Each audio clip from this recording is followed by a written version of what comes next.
오늘 우리에게 주신 말씀 야고보서 3장 2절에서 10절 말씀입니다.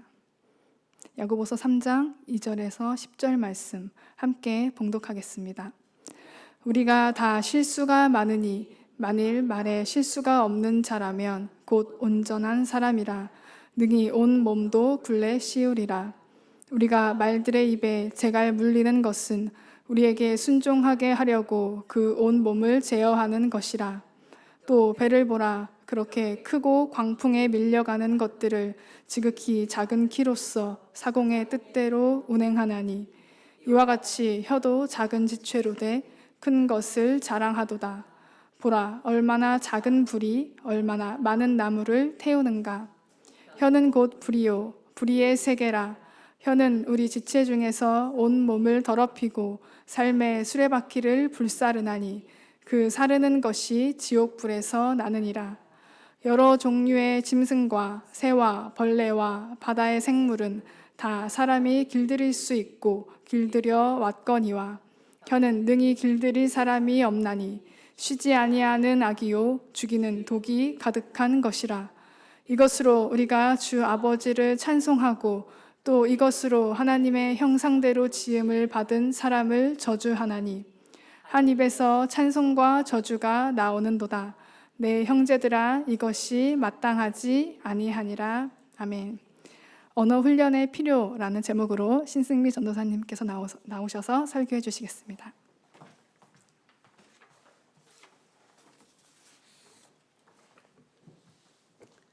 오늘 말씀은 야고보서 3장 말씀입니다.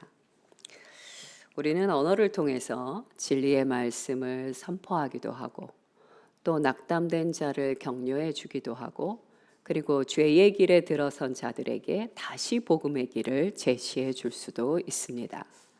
그러나 만약 우리의 언어 생활이 훈련되지 않았다면 어떨까요? 만약 훈련되지 않은 언어를 갖고 있다면 우리는 부적절한 말로 말미암아 내 가장 가까이에 있는 사람들의 마음을 상처를 입히고 또한 그들의 마음에 분노와 화를 일으키게 될 것입니다. 커티스 바우안이라는 분이 이런 말을 하셨습니다. 충분한 지식과 경건한 마음과 거룩한 함께 읽겠습니다. 시작. 충분한 지식과 경건한 마음과 거룩한 생활에 뒷받침 없이 내뱉는 그리스도인의 말은 복음 전파에 방해가 될 때가 많다. 우리는 이 커티스 바우안의 말에 깊이 공감을 하게 될 것입니다. 그러므로 모든 그리스도인들은 반드시 그 언어 생활을 하나님의 말씀을 기준으로 하여 단련하고 훈련해야 하는 것이 필요한 것입니다. 오늘 야고보서 3장 1절과 2절 말씀에는요, 헛되게 말하는 사람들에 대하여 경계를 하고 계십니다. 먼저 1절 말씀은 가르치는 일을 행하고 있는, 이거는 단지 교사만을 말하는 것은 아닙니다. 부모님도 자녀를 가르쳐야 되지요. 또 사역자들도 성도님들에게 하나님의 말씀을 가르칩니다. 또 직장 생활 가운데 위에 있는 자는 밑에 있는 사람들을 가르치는 위치에 있는 것입니다. 그 모든 사람들에 대하여 바로 가르치는 위치에 있는 자들이 어떻게 해야 될 바에 대해 말씀하고 계십니다. 3장 1절 말씀 함께 읽도록 하겠습니다. 시작. 내 형제들아, 너희는 선생된 우리가 더 큰 심판을 받을 줄 알고 선생이 많이 되지 말라. 자, 성경에서는요, 가르치는 자들에게 일반적인 사람들보다 더 높은 기준과 수준을 요구하고 계십니다. 그럴 만하십니다. 왜냐하면요, 가르치는 자들은 보통 배우는 자들보다 더 많이 알아야 되고 또한 단지 말로만 가르치는 것이 아니라 행함과 진실함으로 본이 되어야 하기 때문입니다. 그러므로 가르치는 위치에 선다는 것은 절대로 쉬운 일이 아닙니다. 만약 하나님께서 우리에게 그러한 직분을 허락해 주셨다면 우리는 그 직분을 받은 그 순간부터 그 직분을 끝내는 그날까지 충성되이 열심히 배우고 익힘으로 그 맡은 바 직분을 최선을 다해야 한다는 것입니다. 2절 말씀은요, 혀를 다스려야 할 필요성에 대하여 우리에게 설명해 주고 계십니다. 살면서 우리가 행하고 있는 많은 실수들이 있죠. 근데 뒤돌아보면요, 우리가 하고 있는 많은 실수 중 가장 많이 하는 게 무엇입니까? 말 실수일 것입니다. 야고보는요, 자기 자신도 말 실수를 하고 있다라고 그렇게 고백을 하십니다. 어디요? 있습니다. 바로 3장 2절에 나옵니다. 함께 보겠습니다. 시작. 우리가 다 실수가 많으니. 자, 여기 우리에 누가 포함됩니까? 야고보 사도가 포함되고 있는 것입니다. 야고보 사도도 본인이 알고 있습니다. 내가 얼마나 말 실수를 많이 하는지 아닌지. 우리는 말의 실수를 할 때마다 내 안에 얼마나 죄악이 가득하고 내 마음이 얼마나 좁고 그리고 하나님의 선함에서 얼마나 멀리 떨어져 있으며 내 자신이 얼마나 연약한지를 깊이 깨닫게 됩니다. 자, 그래서 말의 실수가 없는 자는 어떤 자냐? 바로 온몸도 제어할 수 있는 온전한 사람이다 라고 표현을 하고 있습니다. 여기서 온전하다라는 이 온전하다는 표현이 하나님께도 하나님을 표현할 때도 온전하다라고 표현하고요. 그리고 사람에 대하여도 온전하다라고 표현하고 있습니다. 하나님께 대하여 온전하다라고 표현할 때는 어떤 뉘앙스입니까? 바로 완전하신 하나님의 성품. 그분의 그 완전하심을 표현할 때 온전하다라고 표현을 합니다. 그런데 이 동일한 단어인 이 온전하다는 표현이 사람에게로 사용될 때는 어떨까요? 사람에게 흠이 없고 죄가 없는 경우를 말할까요? 그럴 리가요.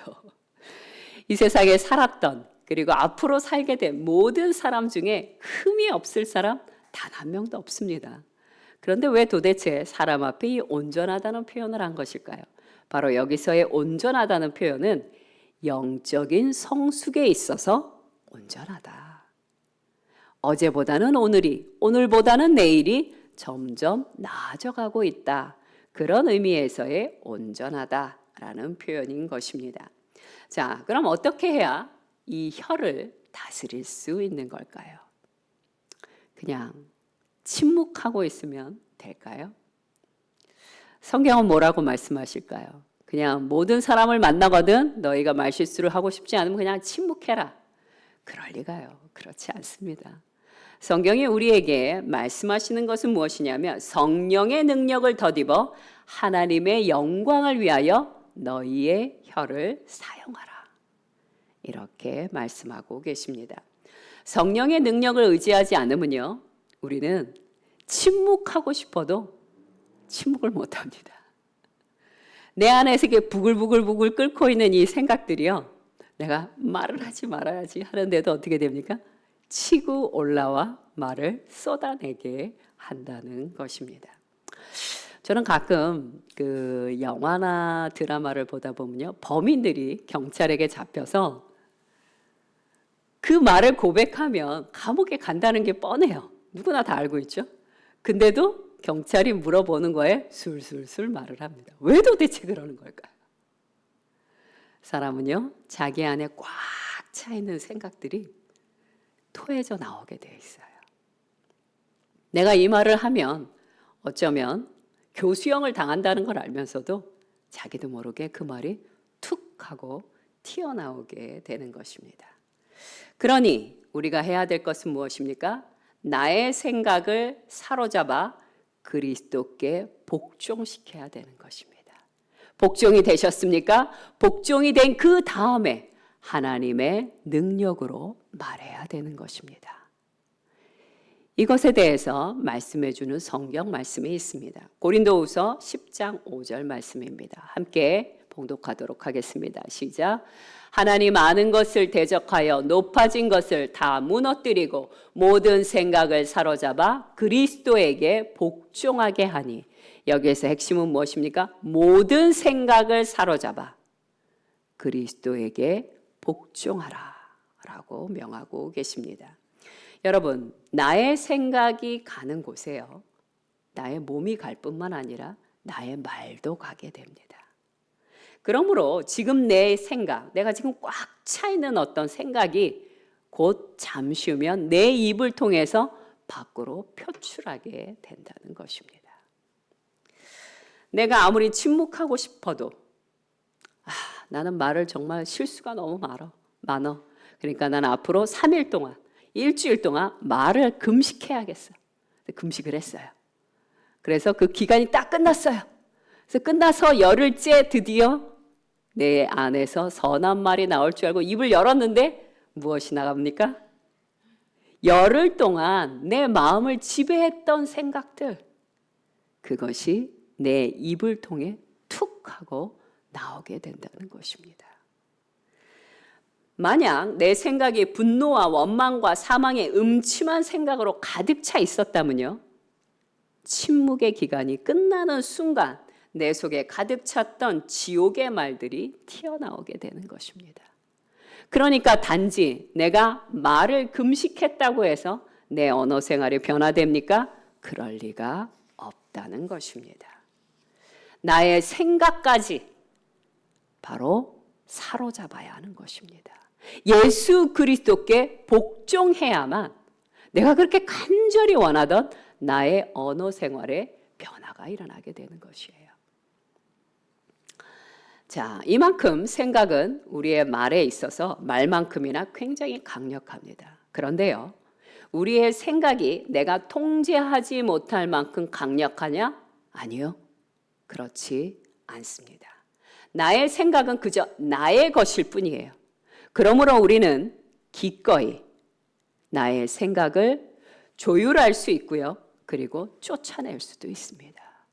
잘못된 생각이 끊임없이 내 마음을 지배하려 드십니까? 명하시기 바랍니다. 사단으로부터 온 모든 생각들은 내게로부터 떠나갈지어다. 근데도 또 그 생각이 내 안을 또 지배합니까? 그때는 어떻게 하면 됩니까?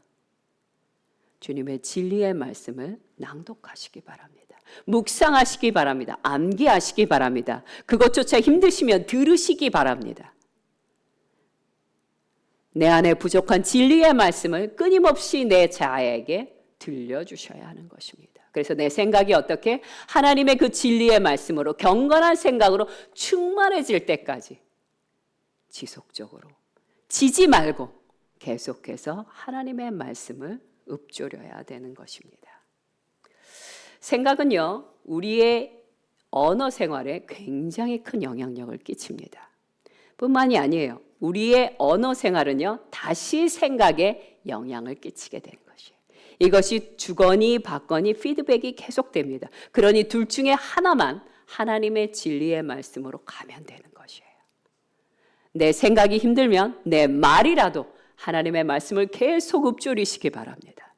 내 말이 안 됩니까? 절제가 안 됩니까? 그럼 내 생각을 다스리시기 바랍니다.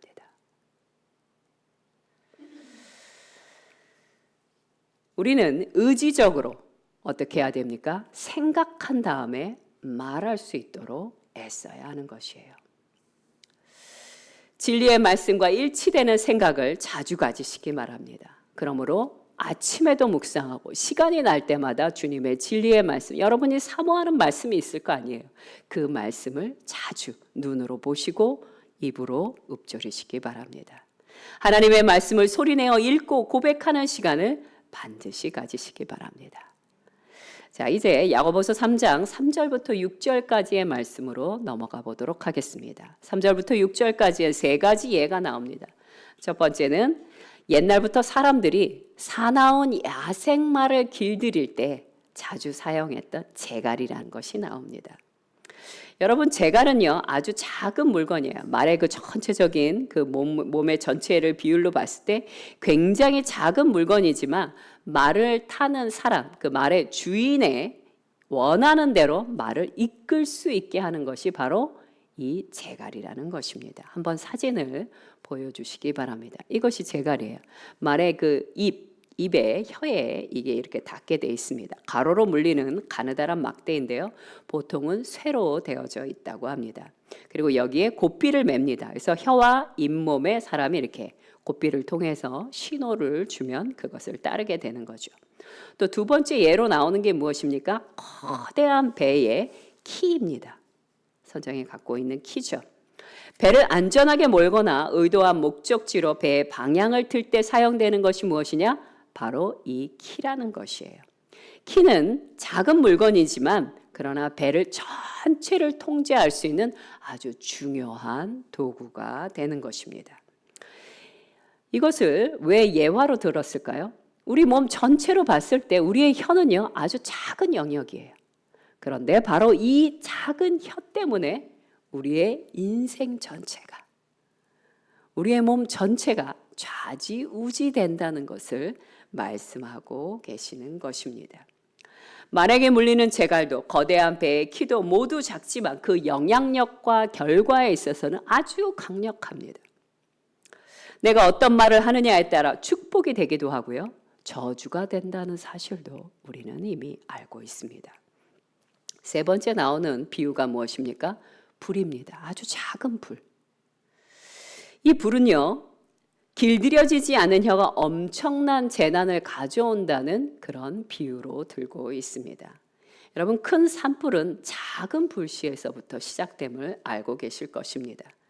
마찬가지로 혀를 조금만 잘못 사용해도 많은 사람들에게 엄청난 고통을 가져다 주게 됩니다. 혀는요, 파괴성이 대단하여서 다음과 같은 불이한 모습들을 드러내게 됩니다. 그 첫 번째 모습이 무엇이냐? 바로 온몸을 더럽게 할 수 있다는 것이에요. 이 작은 혀로 말미암아 온몸을 더럽힐 수 있다고 말합니다. 여러분, 모욕적인 말을 들었을 때 어떻습니까? 내 인격 전체가 무너지는 것 같습니다. 그리고 그 영향력이 그 순간에만 있는 게 아니라 오랫동안 지배합니다.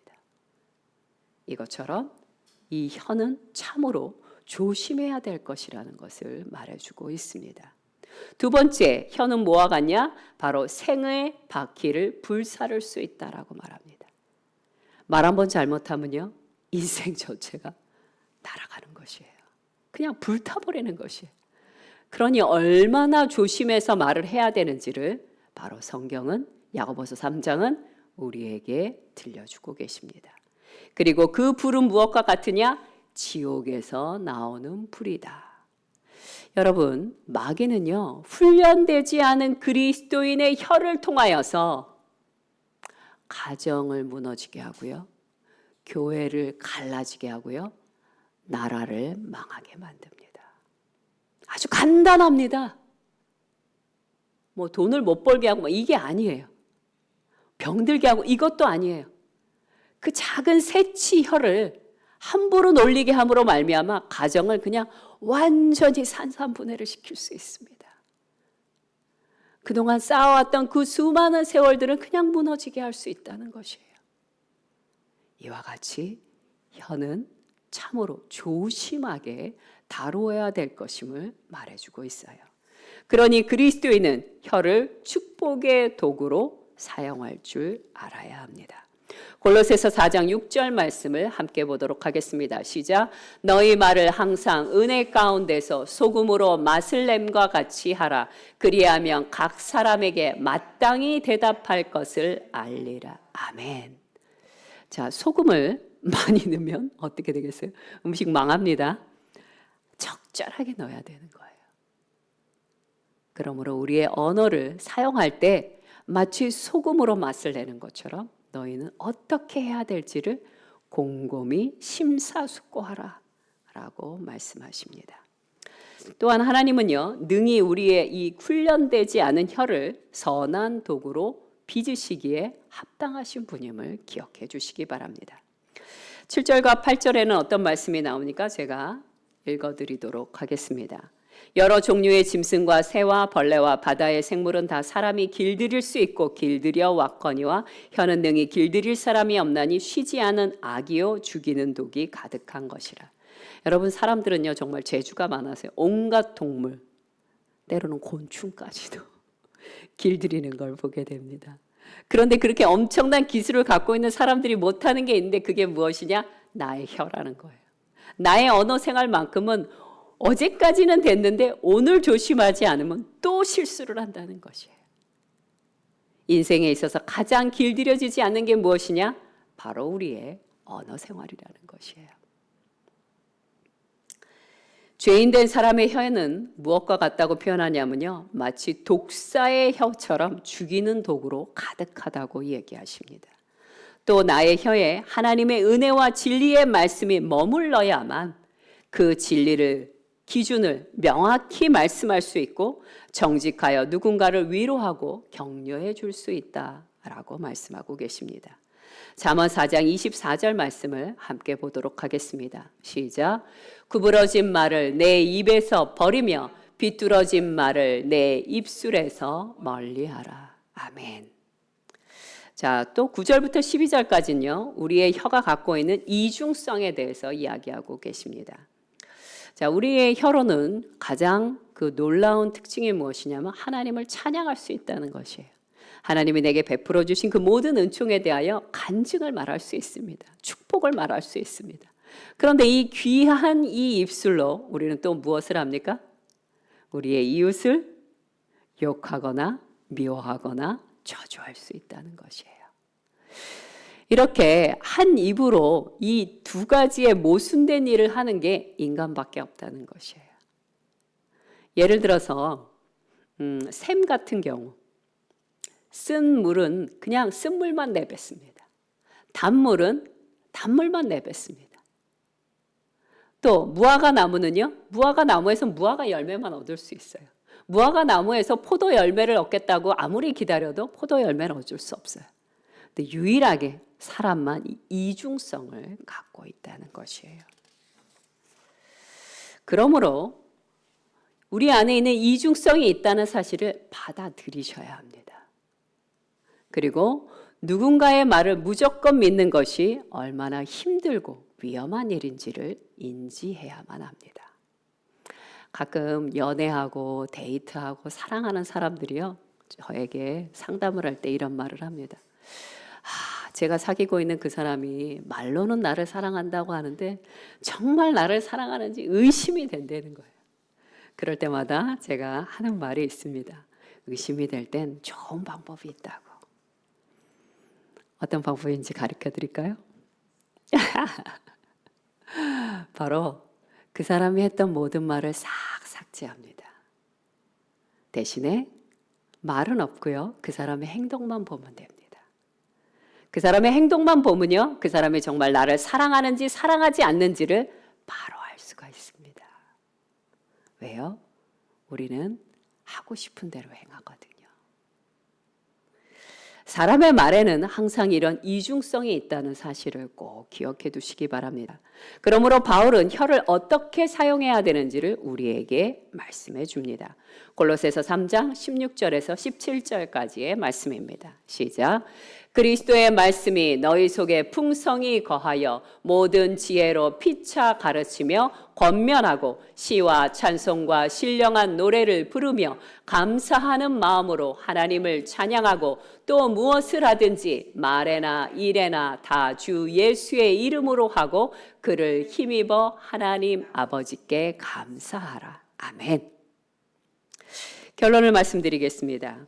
여러분 하나님과 동행하고 그렇게 살아가고 싶으시죠? 아멘. 하나님과 동행하며 삶을 살고 싶으시다면요. 우리는 하나님의 뜻에도 동의해야 되고요. 하나님의 방식에도 먼저 동의가 되어야 합니다. 아모스 3장 3절 말씀을 함께 보도록 하겠습니다. 시작. 두 사람이 뜻이 같지 않은데 어찌 동행하겠으며. 아멘. 만약 두 명의 친구가 여행을 가기로 했어요. B라는 길로 가기로 했습니다. 처음에 B라는 길로 가기로 했는데 처음에 B라는 길로 가다가 갑자기 한 친구가 A라는 방향으로 끌어당기기 시작했습니다. 그랬더니 갑자기 또 다른 친구가 C라는 길로 또 끌어당기기 시작했어요. 이렇게 계속해서 가기로 한 길에 대해서 동의는 했지만 거기에 순종하지 않는다면, 방법에 대해서 순종하지 않는다면 두 사람이 동행할 수 있을까요? 동행할 수 없습니다. 한 걸음도 전진할 수가 없는 것입니다. 하나님께서는요, 우리 각 사람을 향하여 선하고 아름다운 계획을 갖고 계십니다.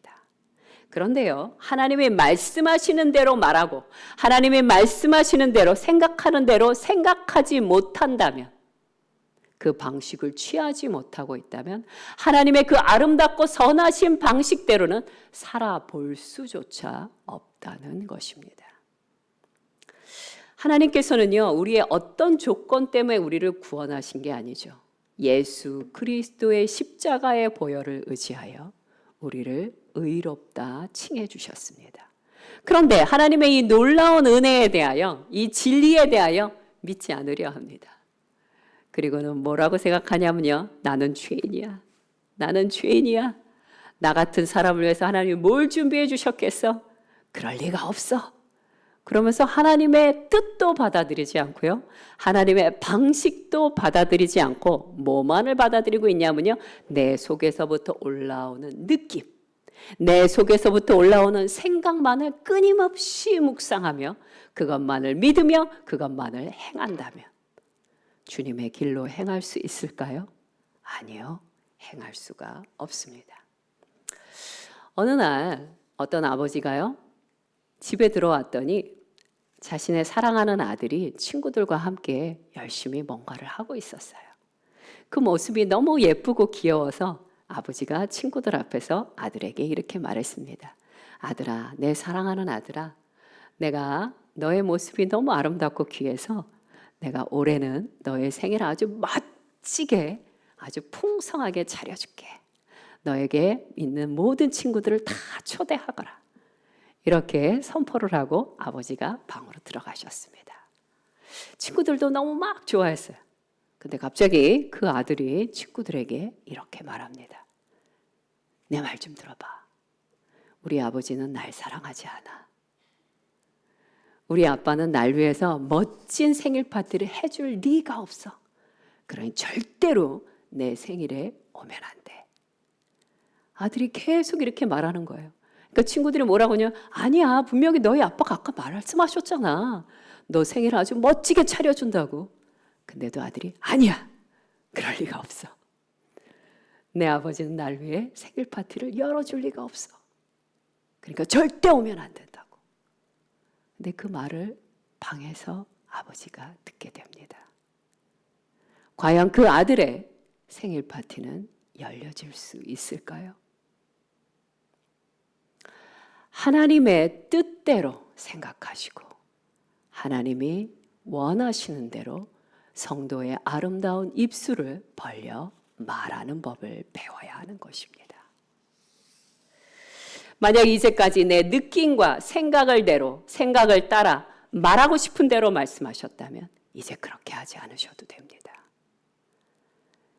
주님의 말씀을 믿음으로 이제부터, 지금까지는 어떻게 살았든 상관없어요.